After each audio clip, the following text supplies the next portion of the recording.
Hey guys, this is DoktorPebbles. Welcome back to the Sonic Origins Collection review, where we're taking a look at all the 16-bit Sonic games that make up the collection. Today, we'll be taking a look at the first part of the third Genesis/Mega Drive entry in the series, Sonic the Hedgehog 3. After the massive success of Sonic the Hedgehog 2, there was no question of a follow-up being on the table, with Sega eyeing the American-based Sega Technical Institute once again to develop it. It made sense to have STI handle development due to not only Sonic 2, but also the Sonic craze which hit the West around the time of Sonic 2's release. From TV commercials to cartoon shows to comic books, Sega pushed Sonic hard in the West enough for him to become a cultural icon. On the development side of things, Yuji Naka originally did not want to be part of the development of the third entry, but ultimately agreed on the arrangement that he would work with the Japanese side of the Institute to avoid the drama which plagued the last game's development, along with a promotion. Sega gave in to his demands and gave him the title of producer, which gave Naka the freedom that he had been looking for. Ambition would once again rear its ugly head as Naka and returning developer Hirokazu Yasuhara wanted Sonic 3 to be a game grander in scope than any Sonic game to date. However, it was clear that the project would be too big for one simple release, as the team had deadlines to consider. Knowing this early on, the game's 14 zones were split, with Sonic 3 containing 6 of them, with the second half of the game releasing later that year as Sonic and Knuckles.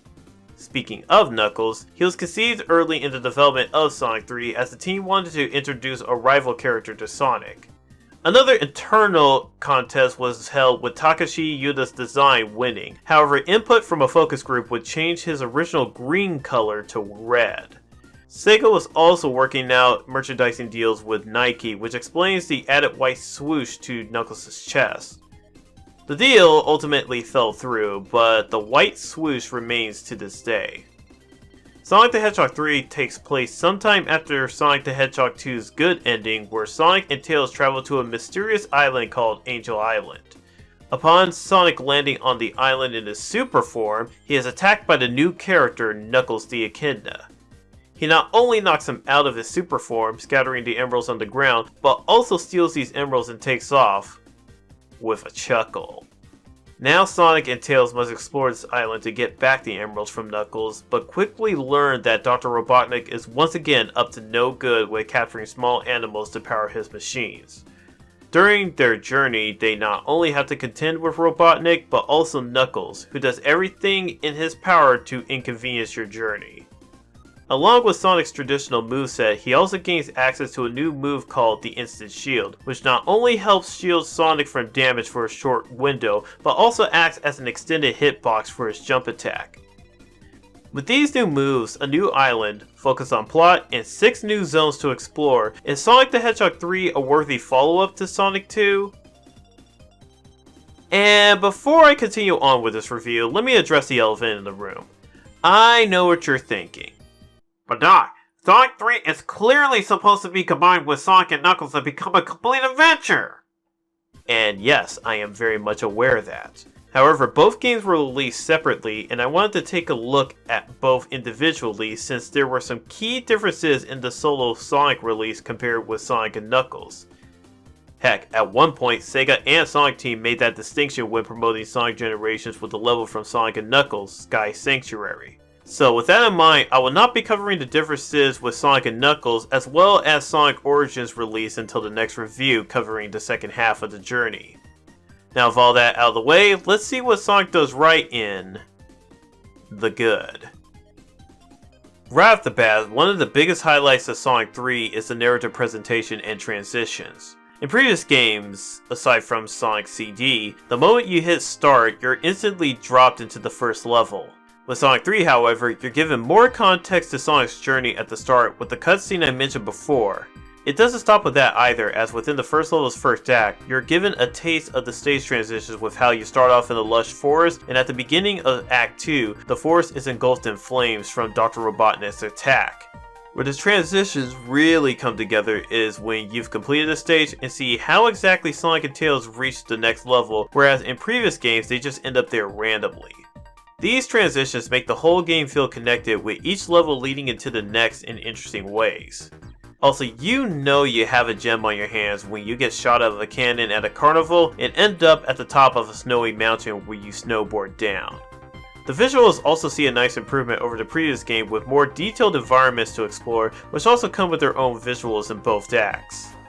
Accompanying these visuals is the music used in the levels, as well as the special stages and bosses, which all sound fantastic. Each level act boasts its own music track, with Act 1 being the general theme for it, while Act 2 feels like a remixed version of it.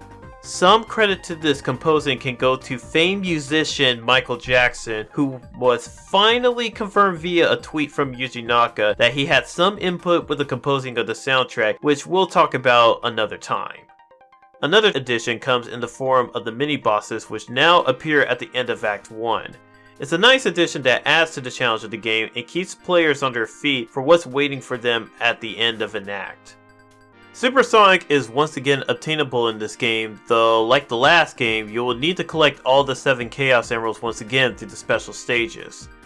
One improvement that I like in Sonic 3 is that the special stages are easier to access, as you just need to find a giant ring hidden in the stages, and thankfully not only are there multiple giant rings in each stage, you do not need 50 rings to access them. I also like the special stage you have to do, which is Blue Spears, which is personally my favorite special stage of the series. The goal is simple: hit all the blue spears in the stage without touching a red spear. It's simple in itself, and the draw distance allows for quick adjustments if needed, but how the difficulty scales and the challenge the stage brings with trying to perfect it add to the enjoyment. The longer you take to complete the stage, the faster Sonic moves, which forces you to adjust your timing, where one wrong move can spell a loss and boot you back to the stage empty-handed. There's also a mechanic where if you trap blue spears in a square or rectangle, they will all turn into rings for you to pick up. If you collect all the possible rings in the stage, you get a perfect, which can net you an extra continue. There are multiple things to consider when attempting this, which really puts you on edge when you want to go for a perfect run of all the special stages. Regular shields have been replaced in this game with elemental shields, which each bring their own properties.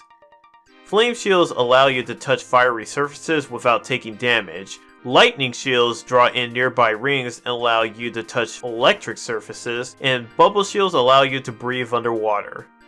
Each shield can also nullify small projectiles shot at you, but only Sonic can take advantage of their best properties.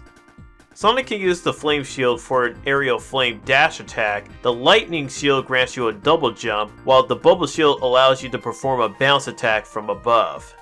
I love how these shields open up new opportunities for platforming with Sonic and also allow you to plan out your approach in certain levels.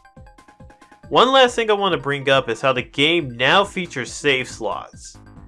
This is such a nice feature as it allows you to continue your progress at whichever stage you stopped at before leaving the game or after getting a game over. You will still need to start from Act 1, but it is such a welcome change of pace over having to complete all the previous levels to reach that point once again. Even though the game does a lot good, compromises had to be made in order for it to meet its launch date, so we'll be talking about what didn't come together in the bad. Slowdown was a huge thing in Sonic 2 when there was so much happening on screen, and unfortunately it's still a thing in Sonic 3, possibly more so with the added detail and effects stages have. Along with this, there are many glitches and collision detection about due to the nature of the game's development.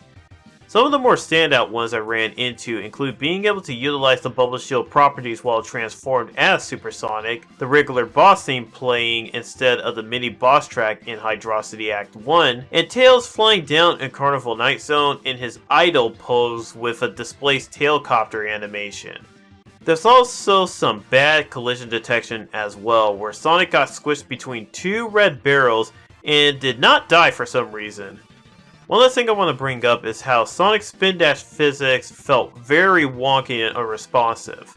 It felt like they only worked when they felt like working, or it would collide with something invisible and lose all momentum, making you have to redo the spin dash. Now with that out of the way, let's transition to the opinion. Sonic 3 was a huge step up from what Sonic 2 brought to the table with a number of quality of life enhancements as well as the new mechanics it added. It is still a half a game, but it already showed a lot of promise on what this follow-up was going to bring to the table. It would be a bit of a wait before the second half of the adventure would be available, but considering what was to come, it certainly was going to be well worth the wait. And now it's time for my rating. I would give Sonic the Hedgehog 3 this f***ing red barrel out of 10. And you know what? To everyone who keeps saying this barrel is so easy to get past, you would not know that as a kid. This game never once actually hints at the mechanics of the barrel, so how the heck were you supposed to press up and down reach again? Never once has the game ever forced you to do that. If anything, it forces you to use the physics to solve 90% of everything, so I don't want to hear anything. Whew, sorry about that. Now, where was I? Alright. Thanks for watching, and tune in for the final part of the Sonic Origins Collection review, where we'll be taking a look at the final game in the collection, Sonic & Knuckles, and in turn, Sonic the Hedgehog 3 and Knuckles. If you enjoyed today's review, please check out some of our other videos and subscribe for more. You can also follow us on Twitter, Instagram, and our Facebook page. Once again, thank you for watching.